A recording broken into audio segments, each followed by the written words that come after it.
Enfin les gars, enfin je suis content, enfin on a gagné les gars. Enfin on a joué un match où pendant 90 minutes je n'avais pas peur. Enfin on a joué un bon football. Enfin aujourd'hui j'ai vu Barcelone jouer un football dominateur.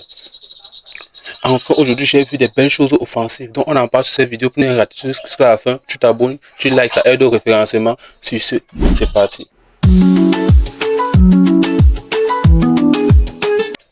Victoire du FC Barcelone 5-2 face à Séville les gars. Quel match. Quel match, malgré le fait qu'au début, ce sont les deux pénaltys qui nous lancent. Parce qu'au début, bon, c'était la 8e minute, je ne pouvais rien dire, mais ces deux pénaltys étaient.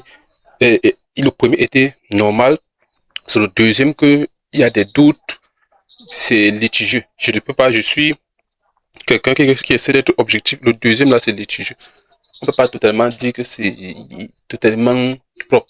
Mais quand c'était le Real, c'était normal, on ne parlait pas, mais quand c'est le Barça, on veut parler. Attention. Victoire du Barça aujourd'hui qui nous permet de reprendre 4 points d'avance face à Madrid. Victoire très importante parce que actuellement on est en tête avec 4 points. Ça diminue, il y a la pression, mais ça diminue la pression comme par rapport à qu'on faisait nous on perdait. C'est ce que vous comprenez. On commence directement en défense comme d'habitude. Défensivement, on a eu droit à un Koubassi, Gérard Maldini. Il ne s'appelle plus Gérard Martin ou bien Gérard Martin ou bien Gérard Maldini les gars. Ce gars en charnière, je le trouve plus rassurant qu'un Araujo.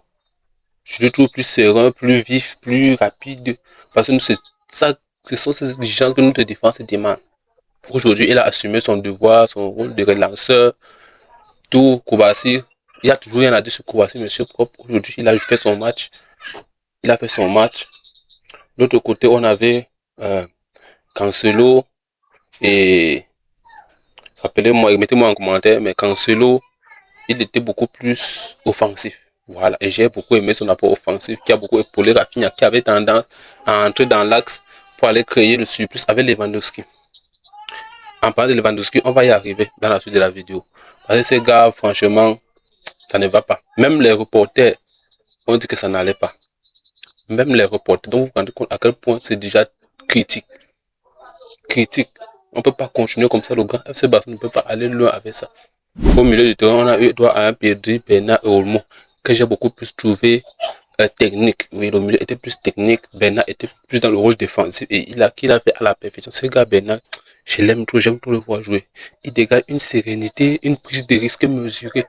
Bref, quand il faut prendre le risque, il prend. Quand il faut se lancer en attaque, il se lance. Il n'est pas comme un De Jong qui a tendance à tourner avec le ballon de façon stérile. Lui, il est beaucoup plus dans l'apport offensif. Oui, Pedri toujours à son habitude technique, tourner avec le ballon, impossible de lui prendre le ballon. Ce gars de Pedri, franchement, c'est une bénédiction pour nous les Barcelonais de l'avoir eu. Que nous l'ayons autant pour moi, c'est une bénédiction.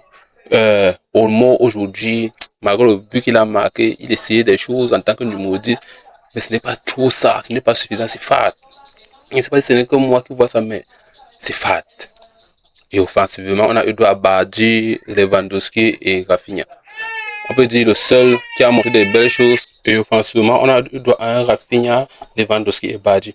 Personnellement, celui que j'ai trouvé le plus remuant, le plus offensif, c'était Rafinha, notamment avec son triplé, avec son apport défensif, donc sur le pressing déclenché du premier pressing, comme d'habitude. Lewandowski, la vieillesse, toujours aussi nul, toujours aussi guesse. Honnêtement, ce gars n'a plus le droit de jouer au Barça. Il doit partir. Merci pour tout ce que tu as fait, mais tu dois partir. Amenez-moi un Osimhen. Laissez Alvarez parce qu'Alvarez n'est pas constant. Amenez-moi un Osimhen. Et Badji, toujours aussi technique. Bon, bref, on ne peut pas attendre plus de lui. Il a fait ce qu'il avait à faire.